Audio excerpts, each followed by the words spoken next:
You're listening to The Residential Movement, where the focus is on making in-home dental care normal instead of novel or niche.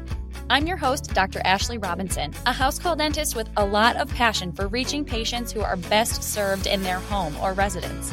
I'm here to encourage, equip, and empower dentists like you to begin offering in-home dental services for patients who cannot get to the office, while also enjoying a more balanced work life. We discuss everything from dentistry, business, ethics, mindset, and more. Listen in to learn how you can become a part of the residential movement. Hello there. Thank you for tuning into this week's episode. I'm going to shed a little bit of light into the logistics behind the Residential Movement podcast. The day you hear an episode isn't the day that I write and record that episode. We've talked about this before. There's editing involved. And when I record episodes with guests, there is coordination involved. In fact, we have a handful of awesome guest episodes that are coming to you very soon. Anyway, the reason I can make podcast episodes a little bit ahead of time is because the information is rarely extremely time sensitive. My goal with each episode is to give you timeless advice about house call dentistry. I want these episodes to be helpful when you first hear them, and also helpful whenever you decide to refer back to them in the future.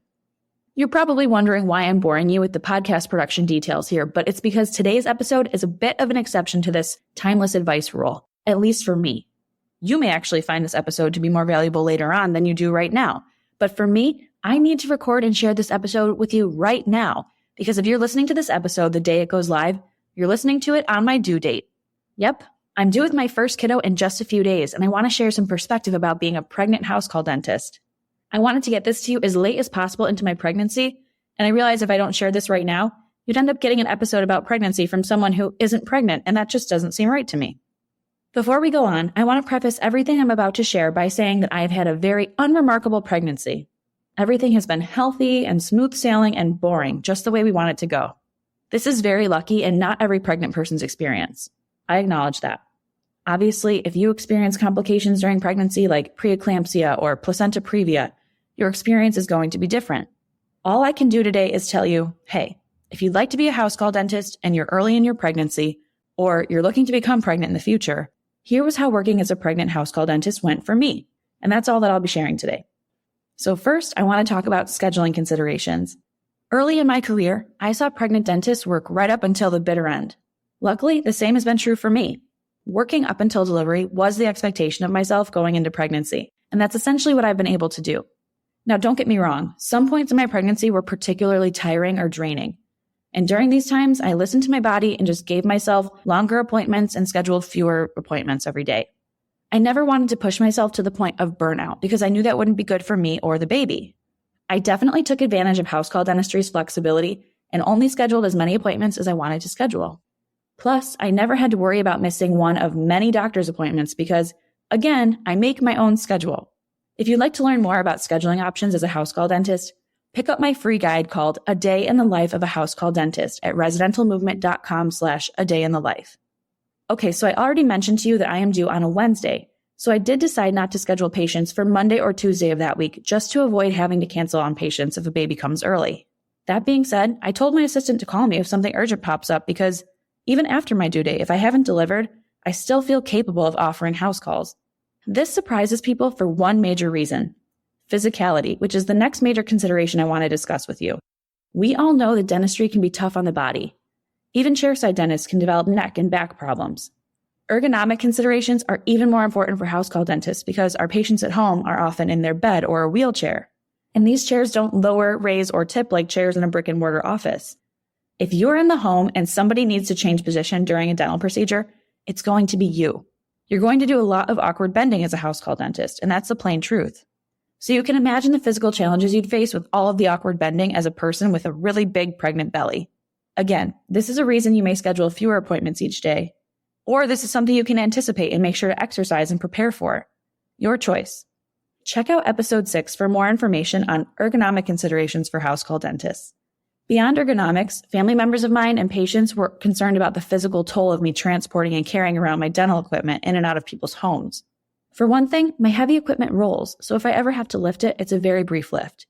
But more importantly, according to my OB, I was told that my body can physically do whatever it's been doing prior to pregnancy. The doctor told me not to start any new workout routines or increase my physical output, but I was allowed to maintain the activity level that I had prior to pregnancy, including the transportation of my dental equipment.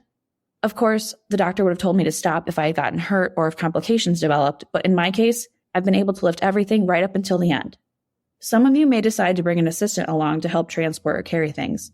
That's something you could do, but not something I found necessary for me. Aside from considering scheduling and the physicality of this job, I'd say the final thing to prepare yourself for during pregnancy is for the reactions of your patients. Now, I really do have the best patients ever. I love my patients. They make me laugh, but since being pregnant, they really make me laugh. You're going to need a sense of humor in any field, but especially in house call dentistry, especially when you're pregnant.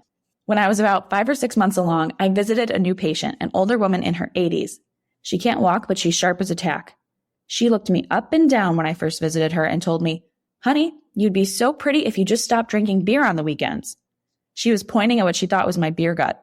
I laughed. I told her, "Actually, I haven't had beer in months because I'm expecting." She looked at me all embarrassed and said, "Oh, well, in that case, you look great." We both just laughed it off because she was hilarious and uncomfortable, and we quickly moved on. But I have to say, I really do admire the boldness of older adults because it's impressive how honest one can become in time. Another hilarious comment came from one of my longtime patients' husbands. I was reviewing the medical history of his wife since our last visit together. He said, "Nothing new, she's just struggling more and more with incontinence, so we started using chucks." He went on to ask, "Hey, should I put one under you while you're working here just in case your water breaks?" Again, hilarious. We erupted in laughter. This was just last week, so I told him it actually probably wasn't a bad idea. So be prepared for your patients to make you laugh. You'll also get a lot of very sweet reactions. The cute thing about my patients is that a lot of them and their families know each other from Alzheimer's support groups or other community groups like that. So when I'd show up to someone's house, a lot of times families would meet me right outside. They'd say, "Oh, we heard the news from so-and-so that you're expecting. Can we help you unpack your car?" So nice of them, right? I never really took them up on this because I never want someone to get hurt moving my things. But people really are so kind during this time. So you'll get some funny comments and a lot of thoughtful and caring treatment. But you might also get some judgy comments. I visited a regular older adult patient of mine for her 6-month recall just a few weeks ago. I showed up and she said, "Oh my gosh, you're having a baby. When are you due?" I told her mid-February, just a few more weeks. And she tucked her chin down and looked at me with these big eyes all scolding like and said to me, "You weren't married 9 months ago." I laughed. I informed her that I'm actually due the week of my wedding anniversary. So yes, I was married more than 9 months ago, but I'm thinking to myself, geez, so what if I wasn't? Like, babies are a blessing no matter what. Anyway, she made some joke and we laughed it off and moved on because it was a little bit uncomfortable. I also had an older adult male patient tell me, "Oh, great. So now I won't have a dentist once you have a kid because you're going to stay home now, right?" He just assumed I wouldn't work once I had the baby. I assured him that I'm only taking a very brief leave and I've hired another doctor to fill in while I'm gone. But I just tried to ignore the sexist assumption and acknowledge that he's scared he'd be left without care. So I did want to address that and let him know that he wouldn't be. So that's my quick summary with my experience as a pregnant house call dentist. I'm grateful to have a flexible schedule that I control, a body that stayed healthy and strong enough for me to continue working right up until the end, and patients who make me laugh. I'm even grateful for the ones who challenge me because it's all a part of the job. You heard me mention that I've hired help and that I'll be back to work very soon. Email me at hello@residentialmovement.com if you're interested in hearing more about how I prepared to take a leave with my baby.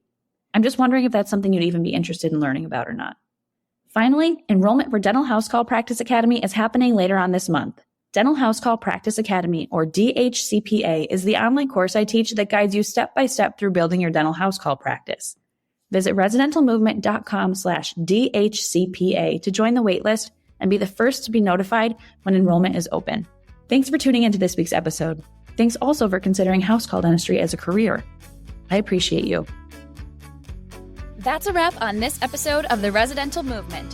If you like what you heard today, please leave a 5-star review and subscribe so you don't miss an episode.